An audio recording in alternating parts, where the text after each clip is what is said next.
Alors bonjour tout le monde et bienvenue à chapqc.tv. Bienvenue à la 4e émission de l'année, l'émission du mois d'avril. Je me présente, Serge Bernier, producteur et réalisateur de l'émission chapqc.tv. Dans cette émission, ce mois-ci, nous recevrons Dominique Ourlin qui viendra nous faire un court enseignement. Martin Larrivé viendra nous faire son témoignage et en musique, Sylvie Langevin sera là pour nous. Merci de nous suivre, merci de nous partager. Nous avons de plus en plus d'écoute et cela nous encourage grandement à continuer cette émission qui nous tient à cœur. Si vous voulez vous abonner à la page Facebook, vous allez dans l'onglet de recherche Facebook et tapez ChapQC TV et vous allez trouver notre page Facebook. Il suffit de vous abonner et vous aurez accès à tous nos posts, publications et événements à venir. Si vous voulez visiter le site web, vous n'avez qu'à taper dans le moteur de recherche Google chapqc.org et vous découvrirez le magnifique site web de ChapQC. Et si vous voulez voir tous les témoignages que nous possédons, vous allez dans Google et tapez chapqc.tv. Partagez-nous en grand nombre pour nous donner le plus de visibilité possible et faire découvrir le chapitre de Québec.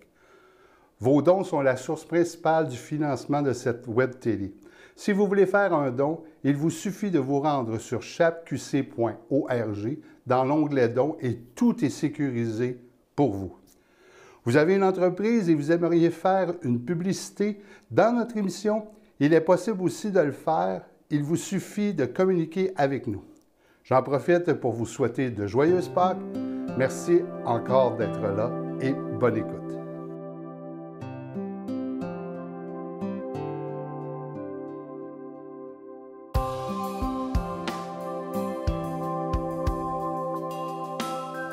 Bonjour, mon nom est Dominique Ourlin et j'aimerais vous parler d'encre de bateau.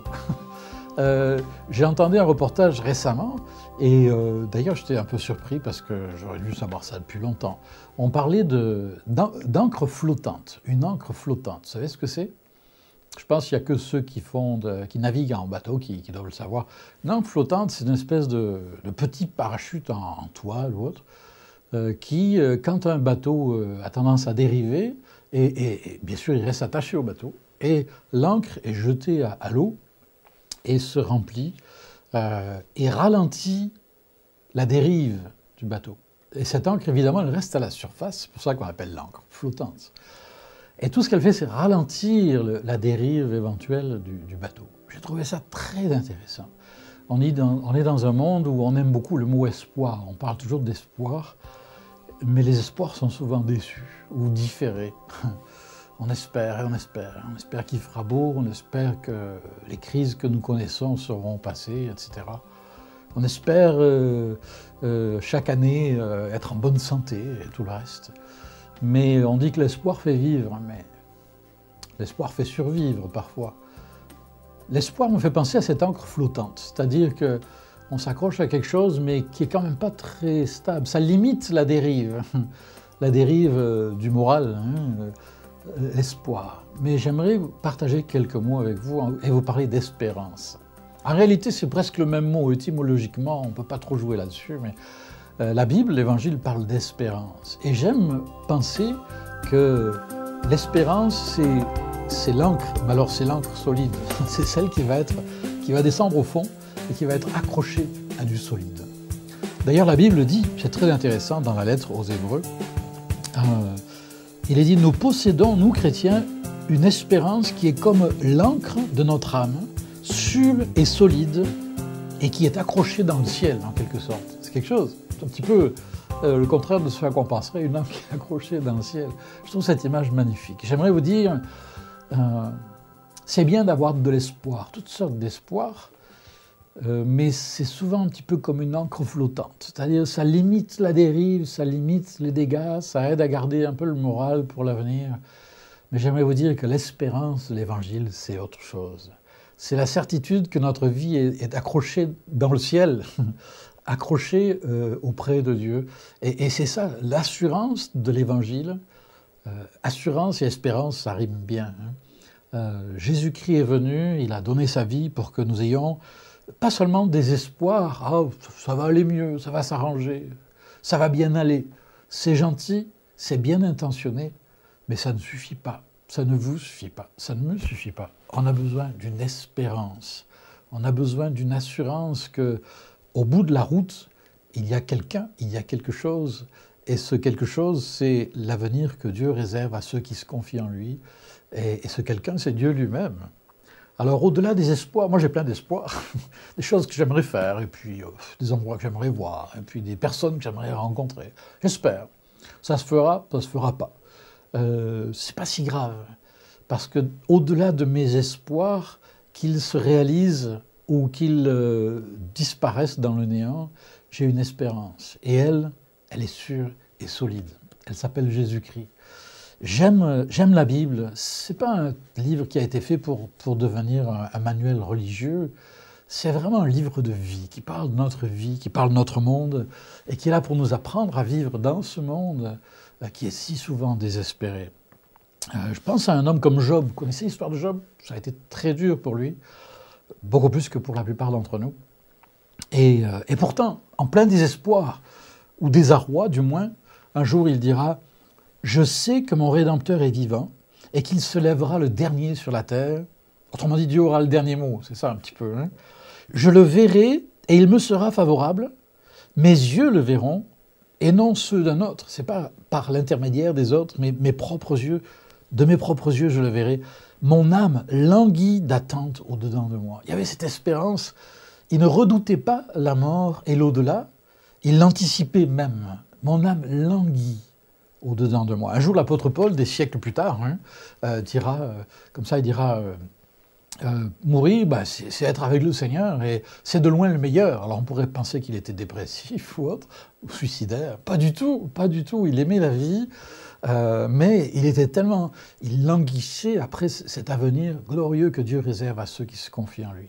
Alors oui, on espère les choses les meilleures pour les jours, les mois, les années qui viennent, pour nos enfants et nos petits-enfants, et puis pour notre monde, pour notre ville, pour notre société. Oui, on le souhaite, on l'appelle de nos vœux, on prie pour cela.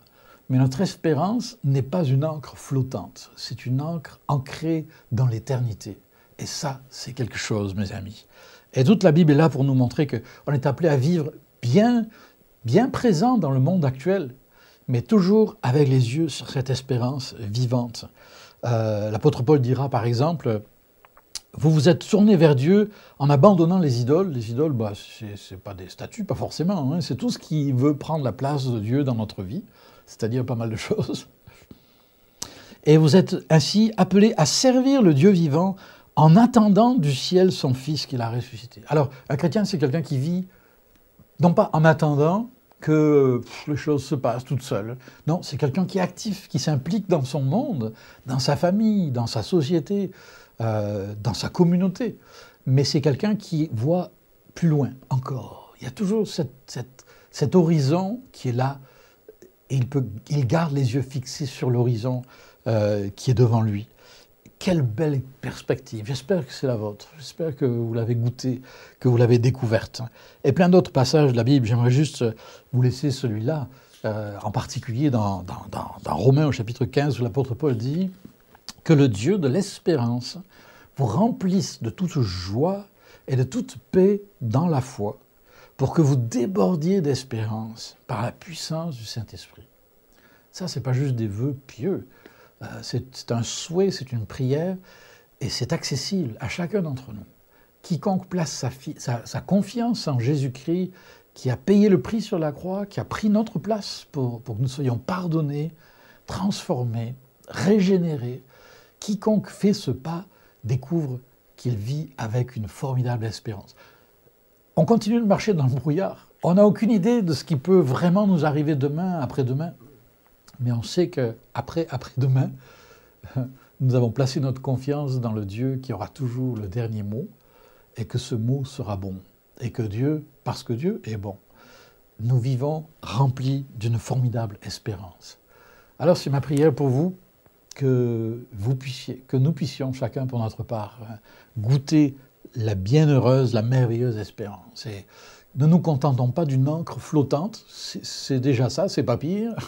Oui, c'est bien, ça limite les dégâts, ça limite la dérive. Mais Dieu nous offre en Jésus-Christ une encre solide et ferme, ancrée dans le roc. C'est tout ce que je vous souhaite. Voici un chant que j'ai composé. C'est avec toi que je veux être, Jésus. J'ai des rêves que j'aimerais réaliser pour proclamer l'amour de Jésus partout où il veut que j'aille. C'est avec toi que je veux être, Jésus, toute ma vie, à t'aimer, à mieux aimer, avec ton cœur, ceux qui seront à mes côtés.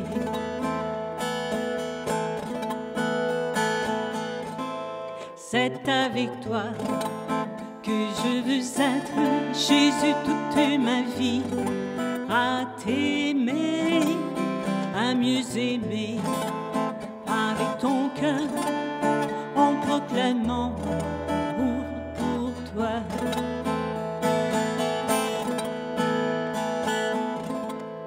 Les saisons passent, telle une rengaine, il faut partir pour repartir. Donc la sève remonte mes veines, il est grand temps, je dois agir.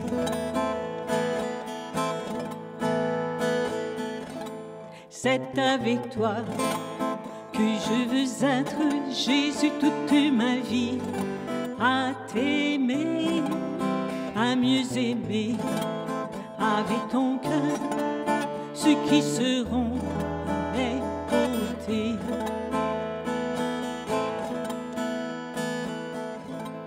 Comme les oiseaux attirent d'air, l'automne venu quitte leur nid, et au printemps, lorsqu'ils reviennent, trouvent un abri pour leurs petits.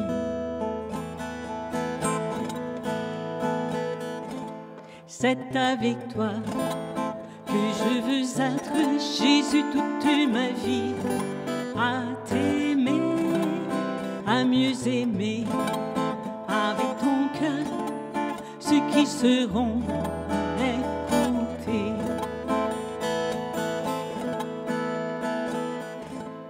Au doux parfum, telle une romance, des milliers d'enfants chanteront, tel un jardin béni par ta présence, de leur cœur te loueront, Seigneur.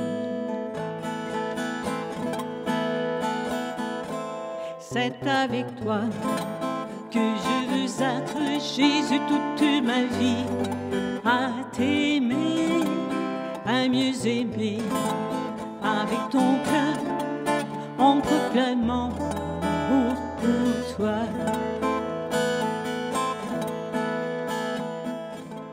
Qui serions-nous sans ta présence, des âmes perdues dans l'univers?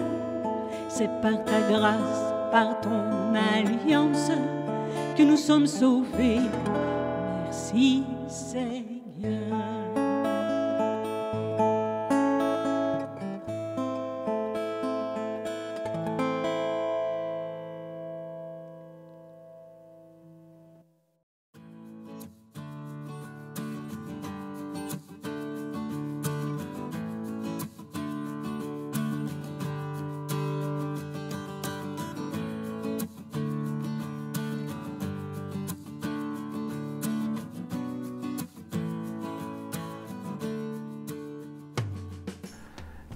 Bonjour, mon nom est Martin Larrivée, j'ai 54 ans. Je suis natif de Cap-Shore, j'ai grandi dans la région de Montréal. J'ai eu un passé, comme bien des gens, assez douloureux. J'ai été abandonné par mes parents, j'avais 3 ans. J'ai été adopté par mon oncle et ma tante, le frère de mon père biologique. J'ai déménagé pratiquement tous les ans avec mes nouveaux parents à ce moment-là. Ça a causé beaucoup de problèmes, changé d'école, changé d'amis. Manqué beaucoup d'amour. J'ai été énormément rebelle quand j'étais adolescent. J'en ai fait vivre énormément à mes parents. C'était pas facile.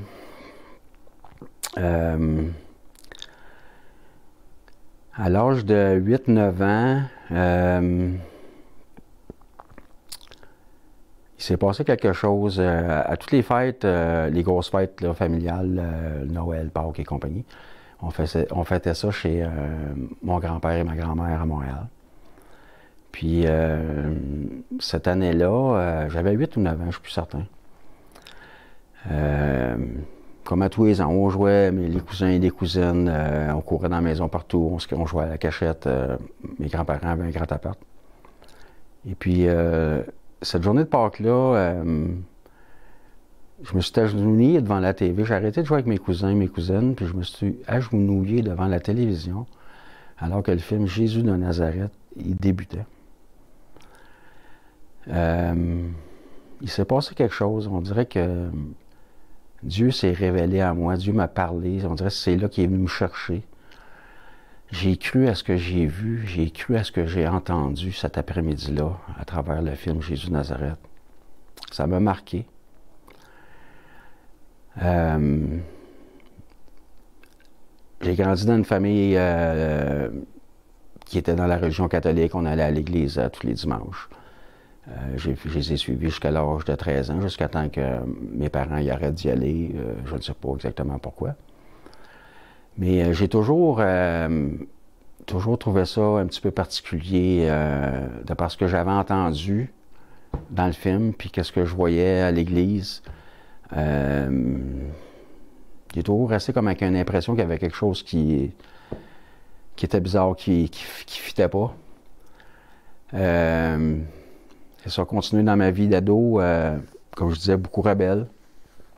Pas de connaissance de Dieu comme tel. J'ai jamais appris à lire la parole ou à prier ou peu importe. Ma relation n'était pas développée avec le Seigneur. Je suis parti de chez mes parents, j'avais environ 17 ans, j'avais commencé à consommer de la drogue. La début vingtaine, j'ai commencé à consommer des drogues assez dures. Je souffrais beaucoup. Et puis, je voulais... il arrivait des temps où j'avais le mal de vivre, le mal à l'âme. J'ai tout fait, je n'étais plus capable de fonctionner. Fait que là, je pouvais partir pendant 5-6 mois. C'est la grosse défense pour plus rien sentir. Puis ça durait environ, 6-7 mois. Puis c'est ça, qu'est-ce qui était particulier, c'est que la première fois que j'ai vécu cette expérience-là, que je me suis vraiment défoncé, que j'en pouvais plus, après 5-6 mois, plus capable, excusez-moi l'expression, j'avais comme l'écœur en titre de ça, de la drogue, de la consommation, crié à Dieu pour la première fois dans ma vie. Et puis, c'est là que j'ai pris conscience du premier miracle que Dieu a fait dans ma vie. Je me réveille le lendemain matin, tout frais dispo, pareil comme si je n'aurais jamais consommé. Je me retrouve un job, tout m'est revenu dans ma vie, là, vraiment facilement, après avoir crié à Dieu. Mais encore là, vie dans la chair, on retombe dans le monde, la petite vie normale, retombe dans le péché. J'avais pas vraiment la connaissance dans le temps comme que je l'ai aujourd'hui, mais je tombais dans le péché. Puis comme je connais la parole aujourd'hui, mais le péché amène à la mort, et puis la mort me ramène à la consommation. Fait que j'ai eu ce pattern-là de me défoncer pendant 5-6 mois à tous les 4 ans, de l'âge de 20 ans aller jusqu'à 40 ans. Réussi à faire mon chemin à travers ça tant bien que mal. En 2006, j'ai crié à Dieu, et puis la journée ou 2-3 jours après, j'ai eu un songe. J'étais sur un rang de campagne, et puis je voyais un endroit où c'est que je m'en allais. Et puis 10 jours plus tard, mais un petit peu avant ça, quelques jours après ça, je suis allé voir une infirmière en chef dans un pas un CHSLD, mais un CLSC. Je lui ai expliqué ma vie. Je me suis mis à nu devant elle. J'en pouvais plus de vivre cette vie-là.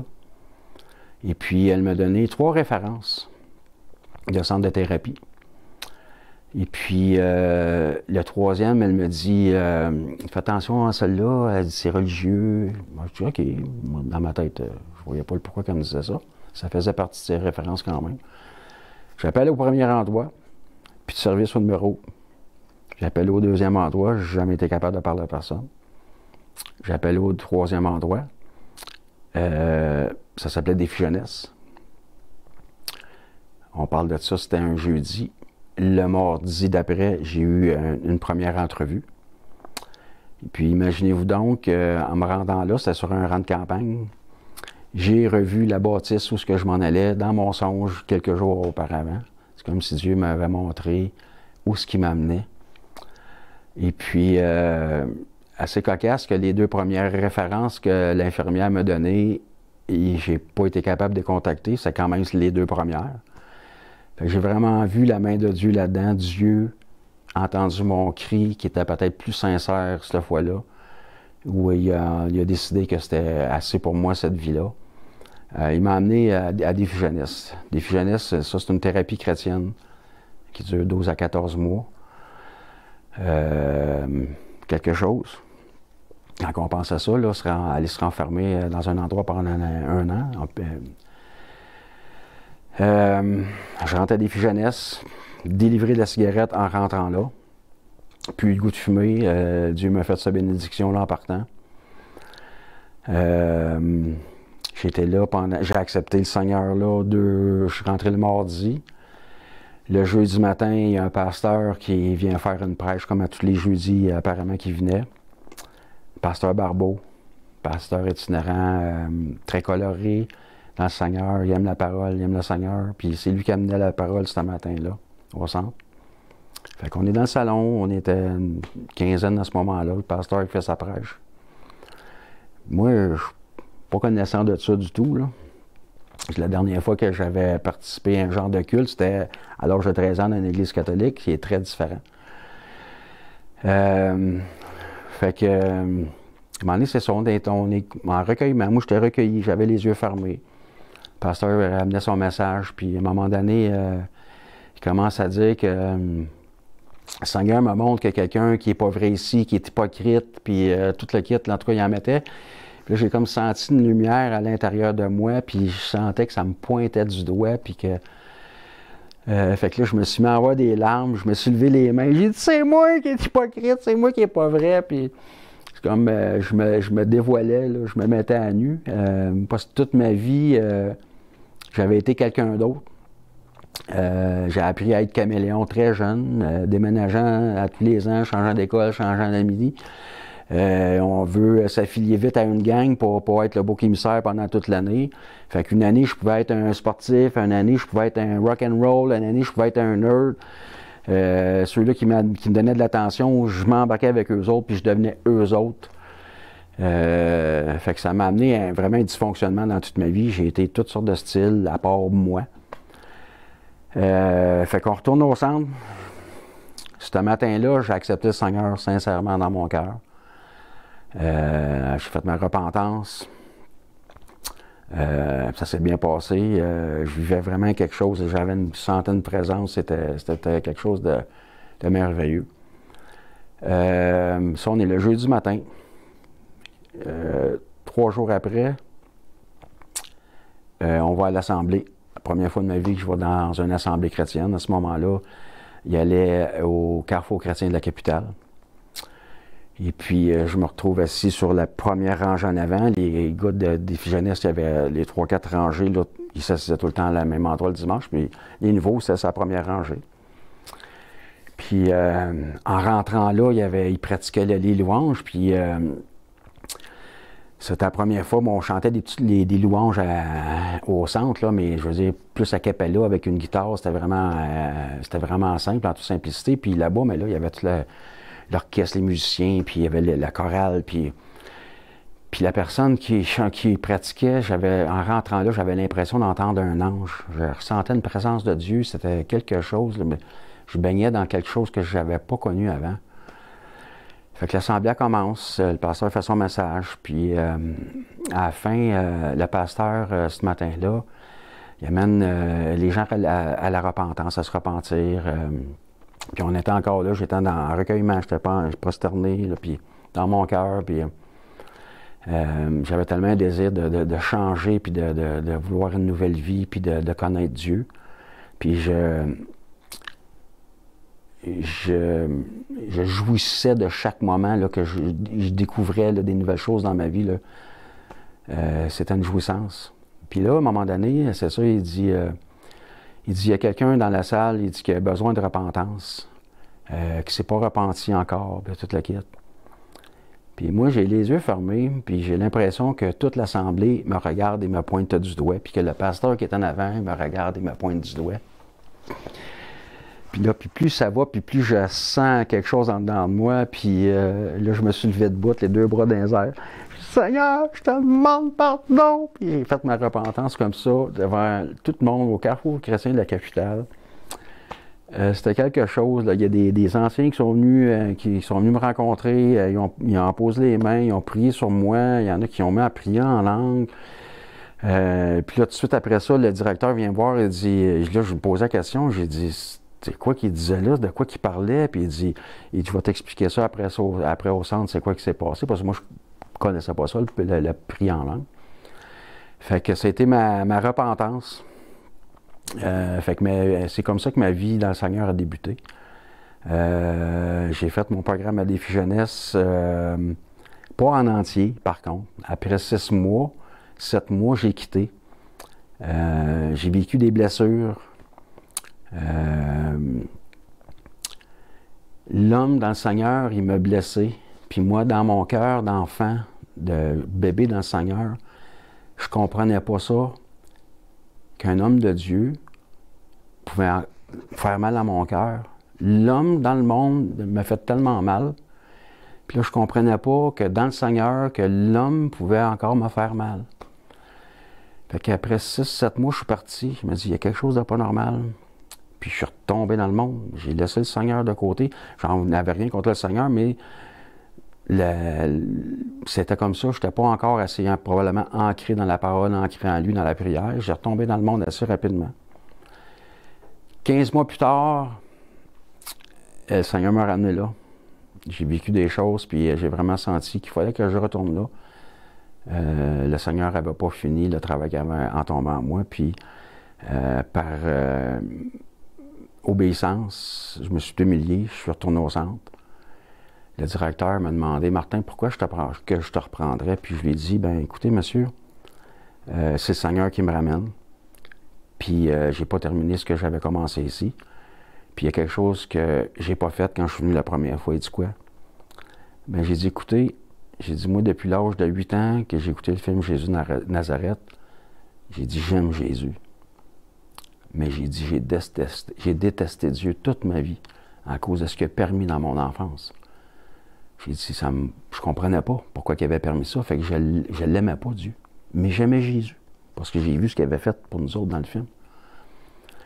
Fait que, dans même le bureau, j'ai prié. J'ai eu l'audace de dire au Seigneur, d'abord, Seigneur, je te pardonne pour qu'est-ce que tu as permis dans ma vie. Puis j'ai demandé après ça d'un cœur sincère de me pardonner de l'avoir détesté toute ma vie. Fait que c'est là que vraiment mon cheminement avec le Seigneur, ma croissance avec le Seigneur a commencé.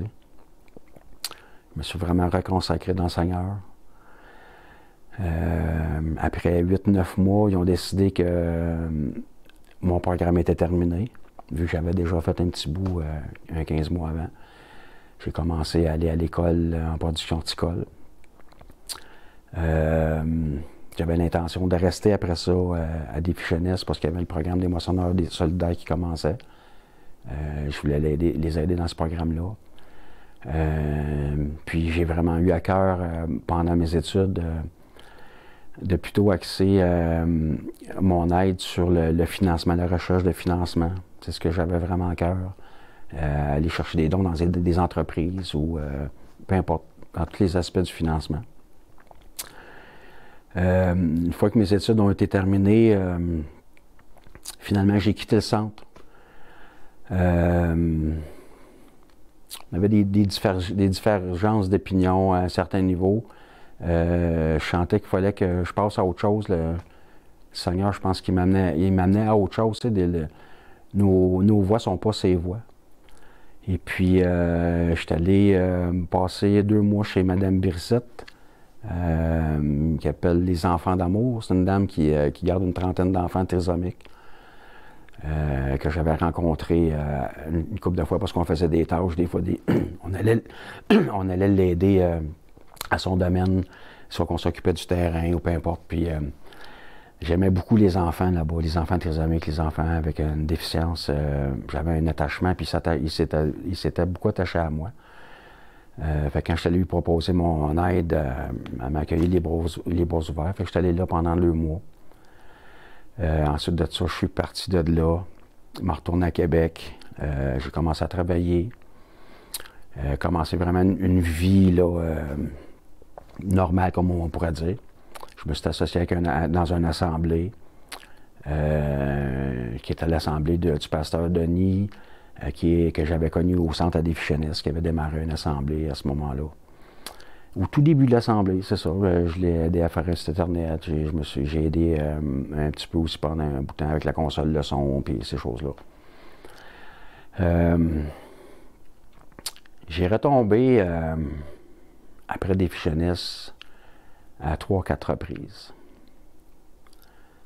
Là, pourquoi j'ai tombé, c'était très simple. C'est qu'à un moment donné, on délaisse la parole. J'avais délaissé la parole. Je n'allais pas régulièrement à l'assemblée. Je n'avais pas une vie de prière. Puis, veux pas, quand tu es dans le Seigneur, quand tu ne fais pas ce que tu es supposé de faire, tu as des remords. Puis comme je ne demandais pas tout le temps pardon au Seigneur, bien, j'accumulais ces remords-là. Puis ça me rongeait de l'intérieur. Ça me ramenait dans un pattern, ça me ramenait dans un pattern comme dans mon passé. Ça m'a ramené dans le péché. Le péché amène à la mort. Et puis je suis retombé dans la consommation à 3-4 reprises après défi jeunesse. L'année passée, au tout début de l'année passée, c'était ma dernière fois. Ceux-là qui ont déjà entendu, ceux-là qui rechutent, c'est toujours pire à chaque fois. C'était vraiment quelque chose la dernière fois que j'ai consommé. J'ai vécu dans les ténèbres chez moi. J'avais les ténèbres qui étaient dans la maison. J'ai eu des expériences physiques, audibles, visuelles, tangibles. On ouvre des portes, puis des grandes portes. Puis les miennes que je voyais étaient très grandes. La dernière journée, j'ai vécu une expérience. Je suis sorti de chez nous en courant. Je m'en pouvais plus. Je me suis réfugié chez un ami qui était proche de moi. Et on a prié ensemble. En me retournant chez nous en fin de journée, j'ai intercédé tout le long en m'en allant chez nous pour chasser ces esprits de ténèbres-là. J'ai crié à Dieu. J'ai été 3 jours à écouter des films chrétiens. Me reconsacrer à Dieu, demander pardon, vraiment me repentir sincèrement. Et puis, Dieu m'a sorti de là, encore dans son infinie bonté. Malgré avoir tombé toutes ces fois-là, même après m'avoir consacré ma vie à lui, donné ma vie dans mon cœur, même après avoir tombé 3-4 fois, le Seigneur, il m'a ressorti encore. Dieu, on n'a pas idée à quel point Dieu est amour. On n'a pas idée à quel point Dieu est en contrôle. Je pense qu'on n'a pas idée à quel point, lorsque Dieu nous a choisis, lorsqu'on lui a ouvert notre cœur, il est tout le temps là. Puis l'été passé, j'ai compris quelque chose. Un matin, j'ai lu la parole. Cherchez d'abord la justice et le royaume de Dieu. Puis ça m'a sauté dans la face. J'ai tout abandonné. J'ai arrêté de courir après l'argent, après l'ouvrage. J'ai arrêté de courir après les femmes. Je cherchais l'amour. Ça faisait des années que j'étais célibataire. J'ai cherché Dieu depuis le printemps passé. J'ai vécu un été rempli dans sa présence. Il m'a donné plein de guérisons.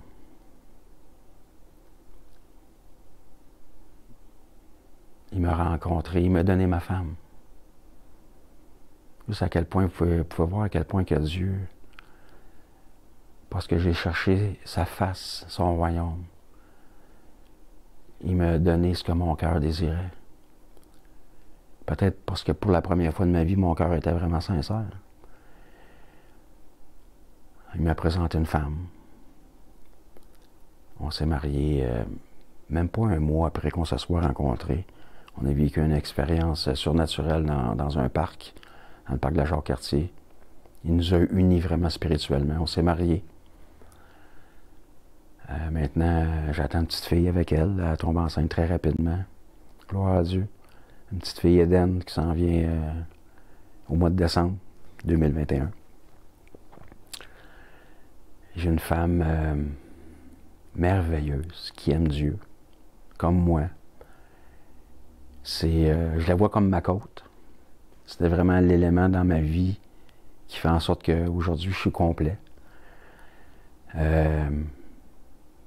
On se ressemble, on s'assemble, on aime Dieu, on aime évangéliser, on aime lire la parole ensemble, prier ensemble. On a vécu des miracles dans la guérison, dans l'évangélisation, on a posé des mains. Moi, j'ai vécu ça la première fois avec elle, vivre des guérisons miraculeuses. Parce que Jésus guérit encore aujourd'hui. Puis c'est avec elle que j'ai vécu ça. J'ai vu des moments que j'aurais pas pu m'imaginer vivre un jour.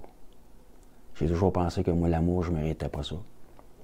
Mais Dieu en avait décidé autrement. Ouais. Chercher d'abord le royaume et la justice de Dieu. Puis vivre avec Dieu dans sa vie à tous les jours, à tout moment. Dans ma relation de couple, j'ai appris ça très tôt. De vivre avec Jésus dans notre couple. Sans lui, c'est pas possible. Dans ma vie tous les jours, sans lui, c'est pas possible.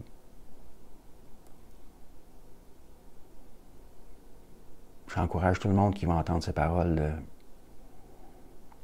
Si vous n'avez pas de relation avec Dieu, avec Jésus, bien, empressez-vous d'en avoir une.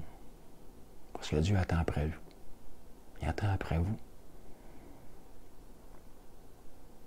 On ne peut pas vivre dans ce monde sans Dieu.